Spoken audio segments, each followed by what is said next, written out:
Hey, Coach. Yesterday you mentioned that this week you're expecting Tyrod Taylor to get back in practice. Does that mean he's going to be able to go next Sunday against the Los Angeles Rams? I don't know if he'll be able to go, but he will practice on Wednesday, and we're just going to take it day by day on Wednesday and decide as we're moving forward. But he will practice. I know you mentioned that it's still kind of up in the air, but if he's able to come back, you say he's still going to be the starter. What has been your evaluation for Davis Mills so far through these first couple of games? I mean, Davis has been fine. I've been happy with Davis. When he has protected the ball, he's done everything that we've asked him to do. Yesterday we had a sack fumble that happened that he's got to be able to protect the ball on. But other than that, he's been handling the offense the way we want it handled. There's been some things that we needed him to do that he hasn't done, but that's what some rookies do. But for the most part, I've been very happy with how he's handled things. What's the biggest thing you're looking for from your team to improve on this week? Christy, there's actually three things, and I got them right here. The first one is the penalties. It's been a deal with us from the start, and we're working on that every day that we're on the field to concentrate and get that taken care of. And we haven't done a good job of getting that done yet. And that's the first focus that we're going to make sure moving forward that we find out exactly what that is, our coaching staff, and get our players to the point that where we're eliminating those, because it's killing us on first and second down on offense. And we've had some untimely penalties on defense. Speaking of that, I'll say this about yesterday, the roughing the passer penalty that Malik got yesterday. I mean, there was nothing he can do on the play. I mean, it was a play that I felt like, he was just playing football. And I guess the body language of what happened with their quarterback made it look like he hit him. He had no choice but to do what he did. But the second thing is just eliminate the big plays. And, the question is, well, how do you eliminate the big plays? Why are the big plays happening? They're happening sometimes simply because that we've had some miscommunications. And as I go back to the penalties, we've got to eliminate those kinds of things. We've got to keep working on it. We know what the process is in doing that, and we're going to continue to do that. We're going to look at what we're doing and how we're teaching it and make sure we get that corrected. But the big plays is a big deal that we've got to stop moving forward.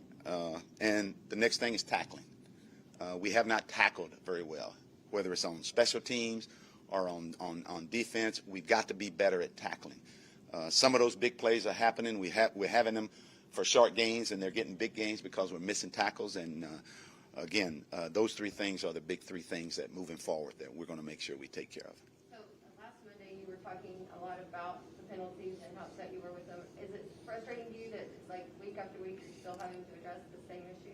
Yeah, it's frustrating, but you know what? We're going to keep addressing it. We're going to keep addressing it until we get it corrected, and the only way to get it corrected is just stay after it. We're going to stay after it, and it's going to be corrected. Unfortunately, it's taking a little bit longer than what we want, and it's keeping us from being what we need to be on offense and keeping us from keeping them out of the end zone and giving up the big plays.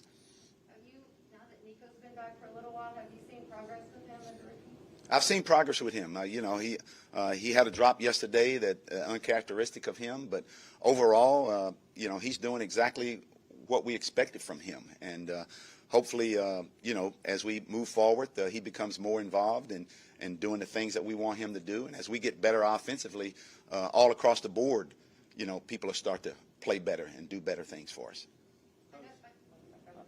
Coach, this time of year with the trade deadline coming up, there's a lot of rumors and speculation about what guy could possibly be dealt. As a head coach, is it a little bit, I guess, kind of challenging just to make sure you keep the locker room at one, just so they won't, just to try to block out that outside noise that they could hear, that they could be on the move? Well, you just said, Cody, a word that we use all the time is block out the outside, what's happening and what's being said. And basically, the most important thing is what's inside this locker room. And we don't ever talk about it.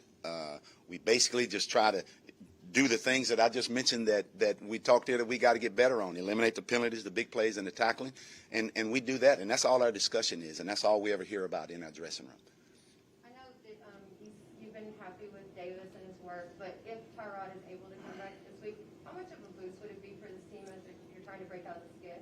Well, I mean, he was our starting quarterback. And when he's healthy, he'll be our starting quarterback, and obviously they knew that. So obviously it would be a boost if he's healthy and ready to come back, and hopefully a lot of these things that are happening right now, not because of him, but, we need a lift right now. And if that lift comes from him coming back, fine. If not, if he's not back, then that lift's going to come for us doing the things that we just said that we got to do to eliminate the bad things that are happening to us. I know, obviously, you're not happy with the defense overall, but did you like how they got after the quarterback yesterday? Well, I do, but, speaking of not happy with the defense, I'm not happy with anything we're doing right now, offensively, defensively, or special teams. And, it's a three-phase deal. And when you're winning and when you're doing the things that you should be doing, it's all three phases doing their job. And right now, all three phases aren't doing their job complementary the way we need to be. What are some of the challenges that your team's facing this week with your opponent? Well, again, the challenge is more so not them, but us, for us to get our stuff right, to get our tackling right, to get the penalty stuff taken care of, to eliminate the big plays. That's the big thing for us right now, not so much who we're playing, because it doesn't matter who we're playing if those things aren't corrected. Hey, Coach, really quick, what's been your assessment about John Grenard? It seems like throughout this losing streak, he's been like the one bright spot you guys can go to. Well, I think he's been a bright spot. He's making some plays. He's playing hard. And I think that whole group is playing hard there. And basically he's been the one that has been able to make a few individual plays. But I think for the most part that whole group has been playing well. And he's just been the guy that's been able to make a few more plays. I know it's been another week, but are you guys expecting to make some kind of changes in the backfield, whether that's calling up Scotty Phillip or changing up the offensive plays? Each day and each week we feel like we do what's going to be best for our football team, and we'll look at it and we'll evaluate it and we'll see if we feel like some kind of moves will help us moving forward. We'll make those moves. But right now we're moving forward with the way we are. I know, obviously, you're a very positive person, and you're committed to the path here, and everything that you're preaching to the team. But is it difficult? Does it weigh on you as the losses keep piling up? It does not weigh on me because I've been there, and I know that if you stay the course and you get the things corrected that needs to be corrected, it will get turned around. And I believe that. I believe that simply because I've been there and I've done that, and this football team knows I've been there and done that, and they believe in what we're preaching. They believe in where we're going, and I feel like that's not an issue at all. Thank you. Good. You're welcome.